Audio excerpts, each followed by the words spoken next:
قرآن کریم میں آتا ہے نا وَمِنَ النَّاسِ مَن يَشْتَرِي لَهْوَ الْحَدِيثِ لِيُضِلَّ عَن سَبِيلِ اللَّهِ بِغَيْرِ عِلْمٍ وَيَتَّخِذَهَا، یہ نضر بن حارث یہی کرتا تھا نا. نضر بن حارث نے یہ کہا تھا کہ حضور تمہیں عاد اور سمود کے قصے سناتے ہیں، میں تمہیں روم اور فارس کے قصے سناتا ہوں. یہی ہے نا. اس کا مطلب یہ ہوا کہ اس نے قرآن کا متبادل پیش کیا، قرآن کا متبادل پیش کیا کہ قرآن سے زیادہ لیٹسٹ جدید قصے میں تمہیں سناتا ہوں. عاد و سمود تو پرانی قوم ہے، روم اور فارس جدید قوم ہے، میں آپ کو ان کی کہانیاں سناتا ہوں. تو یہ کافروں کا طریقہ ہے. تو اب اگر وہ دین سے دور کر رہے ہیں تو متبادل کے طور پر ان کو گانے بھی سنانے ہیں، ڈانس پارٹیاں بھی سنانی ہیں، فیس بک پہ بیہودہ چیزیں بھی دکھانی ہیں، یہ سب کچھ کرنا ہے. اور آپ کا کام ہے کہ آپ نے کھینچ کے پھر اس کو دین کی طرف لانا ہے. ایسا ہے یا نہیں؟ حضور علیہ الصلوۃ والسلام نضر بن حارث کو بھی کھینچنا چاہتے تھے، سب کو کھینچنا چاہتے تھے کہ وہ دین کی طرف آئیں. وہ لوگوں کو دین سے دور کرنا چاہتے تھے. جب عالم نبی کا وارث ہے تو نبی کا یہی کام ہے. نبی کا کام یہ ہے کہ کوئی اگر دین کا متبادل پیش کرتا ہے، آپ کا کام ہے کہ آپ اس کے متبادل کو فیل کریں، آپ کہیں کہ یہ اصل ہے. حضور علیہ الصلوۃ والسلام نے نضر بن حارث کے اس متبادل سسٹم کو فیل کر کے دکھایا کہ یہ سسٹم نہیں ہے، یہ سسٹم ہے قرآن والا.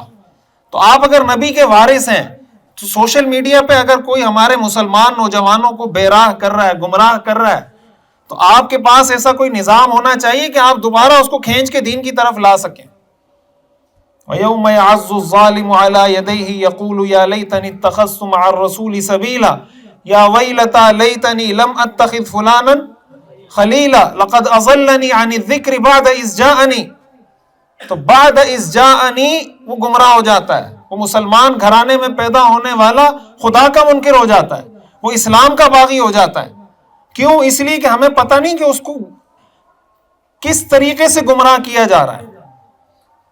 بھائی مثال کے طور پر آپ کمرے میں بیٹھے ہوئے نا اور بہت زیادہ سردی ہے اور آپ کو پتہ ہے کہ کمرے میں یہاں سے سوراخ ہے، تو آپ اس سوراخ کو بند کریں گے تو سردی، معاملات کنٹرول ہو جائیں گے ماحول.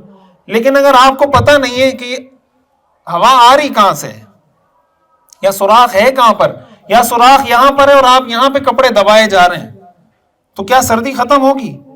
جہاں سے مسئلہ آ رہا ہے اس کا آپ کو حل نکالنا پڑے گا. جہاں سے کوئی چیز لیک ہو رہی ہے وہ لیک آپ کو لیکیج بند کرنی ہوگی، تب جا کے آپ کا مسئلہ حل ہوگا. تو علماء انبیاء کے وارث ہیں تو علماء کی ذمہ داری بھی بہت بڑی ہے. بات سمجھ میں آ رہی ہے؟ آپ اس چیز کو معمولی نہ سمجھیں. دین کا پیغام ہے آپ کے پاس، آفاقی پیغام ہے، عالمگیر پیغام ہے. دنیا کے اندر اس سے بہتر کوئی نظام نہیں ہے. نہ اس سے بہتر سیاسی نظام ہے، نہ اس سے بہتر معاشی نظام ہے، نہ اس سے بہتر خاندانی نظام ہے. کوئی نظام اس سے بہتر ہو نہیں سکتا. اور یہ اسلام کا دعویٰ نہیں ہے، یہ حقیقت ہے. ان الدین عند اللہ الاسلام ومن یبتغی غیر الاسلام دینا فلن یقبل منہ. اسلام نے عملاً یہ بات ثابت کر کے دکھائی ہے کہ اسلام سے بہتر کوئی نظام دنیا میں موجود نہیں ہے.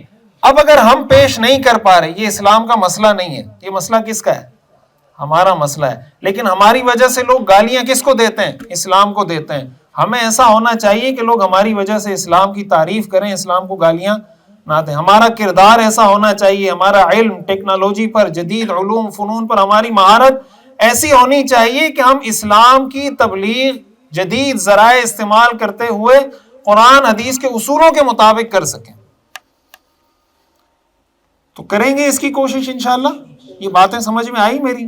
اور اس کو کوشش کریں. آپ کے ہاں جو یہ ایکٹیویٹی شروع ہوئی، یہ کام شروع ہوا، بہت مبارک کام ہے اور اس کی بہت زیادہ ضرورت. اس کو اور محنت کریں، اس میں اور سیکھیں، اس کو بار بار سیکھیں اور بہتر سے بہتر کرنے کی کوشش کریں.